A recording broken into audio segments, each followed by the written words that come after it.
खण्डमण्डलाकारं व्याप्तं येन चराचरं तत्पदं दर्शितं येन तस्मै श्रीगुरुवे नमः। अज्ञानान्धस्य लोकस्य ज्ञानाञ्जनशलाकया चक्षुरुन्मीलितं येन तस्मै श्रीगुरुवे नमः। अध्यात्म विश्वविज्ञान यूट्यूब चैनल के सभी प्रेमी पाठक, आचार्य, मित्र, गुरुजन, हमारे प्रिय शेयरकर्ता, सब्सक्राइबर्स आदि सभी का इस अंक में हार्दिक स्वागत है। मित्रों, बीते समय की यदि कोई जानकारी लेना हो तो वो केवल हमारी कल्पनाएं ही होती है। ऐसा हुआ होगा क्या, वैसा हुआ होगा क्या, वो ऐसा रहा होगा क्या। लेकिन जब कोई प्रत्यक्षदर्शी उस घटना के विषय में बताता है तो उसमें अवश्य ही तथ्य होता है और अवश्य ही वो वृत्तांत सत्य होता है, विश्वसनीय होता है। औपधर्म प्रकाशक सद्गुरु भगवान श्री मायानंद जी चैतन्य ये एक ऐसा लोकोत्तर और जिसे कहते हैं कि विश्व स्तरीय व्यक्तित्व हमारे समक्ष उपस्थित है, जिनके विषय में जानने की, समझने की उत्कंठा हम सभी अध्यात्म विज्ञानी जनों को होती ही है।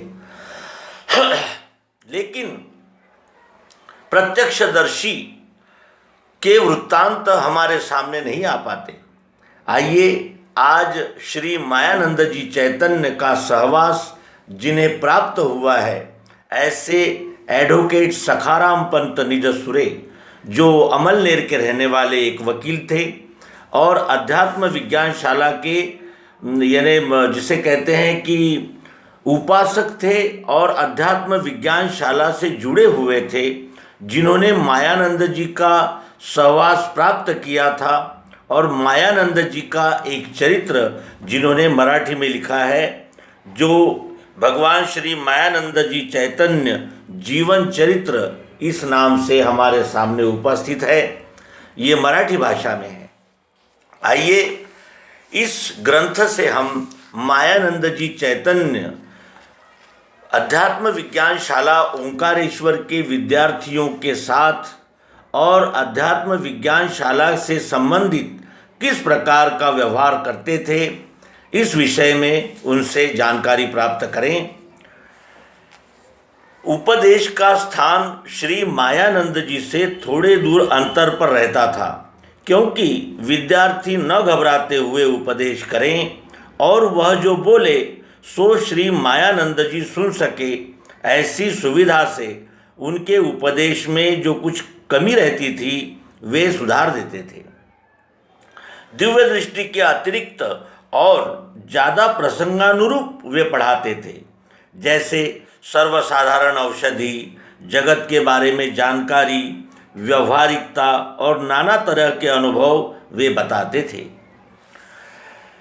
दिव्य चक्षु में एक बार निम्नलिखित इश्तिहार दिया गया था: पृथ्वी मात्र के स्त्री पुरुषों को अत्यंत कल्याणकारी वार्ता, जिनका श्रीमद् भगवद गीता पर विश्वास है और अपना गीतोक्त यथार्थ धर्म जानना चाहते हैं, तो वैदिक विज्ञानशाला में एक समय अवश्य पधारें तथा दिव्य चक्षु की प्राप्ति होने से अनन्यता का सुख प्रत्यक्ष दिखेगा। ये प्रत्यक्ष फल है। इस कार्य में धन खर्च नहीं होता। भोजन आदि प्रबंध जो नहीं कर सकते, उन स्त्री पुरुषों के लिए श्रीमान सेठ मोतीलाल मानिकचंद जी, मालिक प्रताप मिल, वेदांत शाला अमलनेर, खानदेश, इन्होंने व्यवस्था की है। उत्तर पोस्ट खर्च आएगा तो देंगे। औपधर्म प्रकाशक श्री मायानंद चैतन्य, दिनांक 29/2/1929। निसर्ग की मौज मजा इत्यादि विषय पर ज्ञान और जानकारी वे विस्तृत और विपुल प्रमाण में देते थे। उनके बहुश्रुतता का लाभ अनायास विद्यार्थियों को मिलता था। विद्यार्थियों की शंका का तत्परता से उत्तर देकर समाधान करने में उन्हें कभी कष्ट नहीं हुआ। इसलिए कोई एक विद्यार्थी प्रगतिशील रहा तो दूसरे विद्यार्थियों के लिए वे उसे रुकने नहीं देते थे, आगे जाने के लिए उससे रुकावट नहीं आती थी। श्री मायानंद जी की पढ़ाने की पद्धति पिंडानुलक्षी थी। इस कारण एक एक विद्यार्थी पर उन्हें ध्यान देना पड़ता था। इसका लाभ विद्यार्थियों को उत्तम होता था। बहुत सारी किताबें पढ़कर अथवा अनेकानेक उद्योग करके जो यश प्राप्त नहीं होता, वह विज्ञानशाला के विद्यार्थियों को सहज प्राप्त होता था। आडंबर नहीं, कुछ बड़प्पन का डिंडोरा नहीं, कुछ उपकरण नहीं, साजोबाज नहीं, तथापि विद्यार्थियों को ज्ञान विज्ञान प्रदान करने में उन्होंने अत्यंत तत्परता रखी थी। विषय सीधा सरल करके समझाना, उदाहरण देकर समझाना, अंतःकरण और मन को स्पर्श करने वाले संस्कार करने का उनका कौशल्य नितांत लोभनीय था। बिल्कुल ही सरल नित्य व्यवहार में के सहज मन को भाने वाले उदाहरण वे हमेशा देते थे। विद्यार्थियों को आश्रम में काम भी करना पड़ता था। आश्रम सफाई, दिया बत्ती, लकड़ी तोड़ना, पानी भरना, रसोई काम वगैरह, यह काम पारी पारी से वे बताते थे।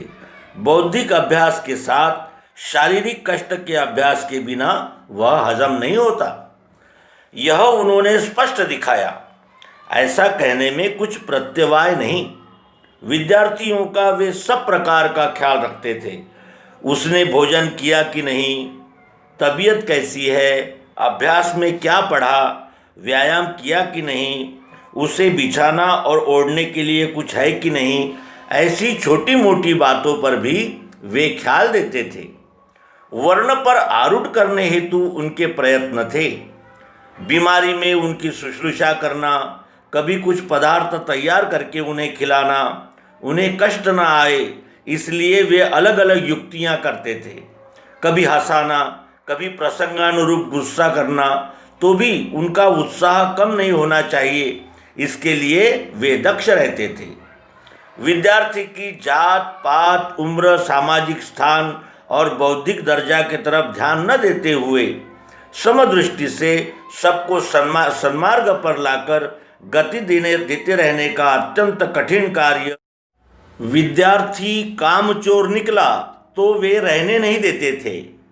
अशिक्षित विद्यार्थी को नर्मदा परिक्रमा अवश्य रखी थी। दिव्य दृष्टि का निश्चय दृढ़ होने के लिए परिक्रमा की उपयुक्तता बहुत ज़्यादा है।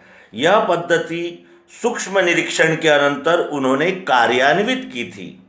उपदेश योग्य साधारण तैयारी दिखी तो वे उस विद्यार्थी को वहाँ से दूसरे स्थान पर पैदल या अन्य मार्ग से भेजते थे। विज्ञानशाला में मौज मस्ती के लिए नहीं रखते थे। जिसके लिए शाला का धन खर्च हुआ, उस विद्यार्थी के लिए उन्होंने एक बंधन रखा था। पहला यह था कि उसके लिए जो खर्च हुआ आगे भविष्य में विज्ञानशाला को लौटा देना, अथवा 3 वर्ष उसे दिव्य दृष्टि का प्रचार करना चाहिए। मुकम करोति वाचालम, यह पूर्व अवतार का स्तुति वचन श्री मायानंद जी को निश्चित रूप से लगता है। अनेक गूंगे बहरों के कान और जीवा को श्री मायानंद जी ने शुद्ध किया। इस रीति से सच में मिट्टी का कस्तूरी में रूपांतरण करने की अजब कीमया उन्होंने दिखाई। निरक्षर और हीन जाति के लोगों को साक्षर और सुसंस्कृत करके विज्ञान दिया। इतना ही नहीं, वह दूसरे को देने की क्षमता उनमें लाकर दी। यह उनका अलौकिकत्व और अवतारित्व है। ज्ञान विज्ञान का जिन्हें गंध भी नहीं था, उनको लिखना पढ़ना सिखा के अनुभवी करके छोड़ा। यह है गुरु प्रभाव। ओंकारेश्वर यह तपोभूमि है। मार्कंडेय स्थान पर जहाँ विज्ञानशाला है वह स्मशान भूमि थी और मायानंद जी का आसन वहाँ पर था। मलेरिया का वहाँ बहुत उपद्रव था। धूप काल में पहाड़ बहुत तपता, वृक्ष पर एक भी पत्ता नहीं रहता था। बारिश में नर्मदा जी को बाढ़ के पीछे बाढ़ आती। शीतकाल में ठंडी का कड़ाका रहता। तात्पर्य, ऐसे स्थान में रहकर यह विद्या प्राप्ति के लिए श्रीमंती में और सुख में रहने वाले कितने लोग तैयार होंगे। इस कारण दृढ़ निश्चय वाले अज्ञ और निष्कांचन लोग प्रचारक बनने शाला में रहने लगे। श्रीमान लोगों की अपेक्षा सूचिवान लोगों की ही प्रसार कार्य में आवश्यकता रहती है। श्री मायानंद जी के निश्चयार्थ प्रेम की बराबरी जग के कौन से प्रेम को आएगी। लौकिक भाषा में कहना होगा तो न जाति का, न पाति का, न रिश्ते का, न पहचान का, न देखा हुआ, लेकिन जो पढ़ने के लिए आता उससे कुछ भी अपेक्षा न रखते उसे अत्यंत गहन ब्रह्म ज्ञान देते थे। उसमें अपनापन, प्रेम भाव भी कितना। विद्यार्थी को जब भी शंका आती उसी समय वे शंका निरसन करके समाधान करते थे। रात हो या दिन का समय हो, नींद में रहे तो भी जगा के पूछते जाना, ऐसा श्री मायानंद जी का कहना था। शंका समाधान या शंका निरसन जब का तब होना चाहिए, ऐसा उनका मत था। उन्होंने कोई भी कार्य आलस्य या टालाटुली कभी नहीं की। विद्यार्थी भी निर्भय होकर स्वतः का लाभ कर लेते थे। श्री मायानंद जी के मिलने से वहाँ से वापस लौटते समय विद्यार्थियों के आंखों से अश्रुपात होता था। यह श्री मायानंद जी के आत्मीयता का जादू था। बहुत सारे प्रचारक भी तैयार किए। उनका कार्य भी अपने अपने सामर्थ्यानुसार प्रांत प्रांत में चालू है। विद्यार्थी को बीच में ही वे परिक्रमा को भेजते थे अथवा उपदेश के लिए जगह जगह पर भेजते थे। तब उनका आदेश ऐसा था कि विद्यार्थी को किसी से कुछ मांगना नहीं, जब जरूरत पड़ेगी तब उनको पत्र भेजना और पैसों की मांग करना। निराश्रित रीति से प्रचार करने का अभ्यास श्री मायानंद जी प्रत्यक्ष सिखाते थे। इससे विद्यार्थियों को आत्म प्रत्यय और आत्मविश्वास दृढ़ होने में सहायता मिलती थी। विज्ञानशाला यह श्री मायानंद जी की बौद्धिक परिपूर्णता के अनंतर की संस्था होने से उनके अवतार कार्य का सर्वश्रेष्ठ स्वरूप है। यह विज्ञानशाला उनको विविध लेखन और ज्ञान ग्रहण किए हुए प्रचारक इसका विविध स्वरूप ही स्वारक ही है।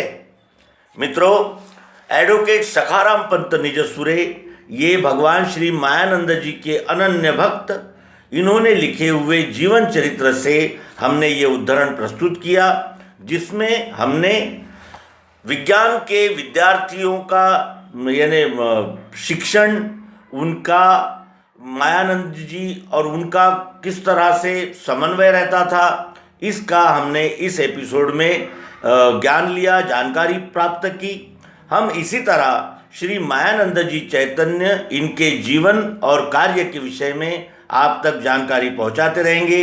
आप सभी को हार्दिक धन्यवाद और सभी को हार्दिक शुभकामनाएं देते हुए नर्मदे हर सद्गुरु भगवान की।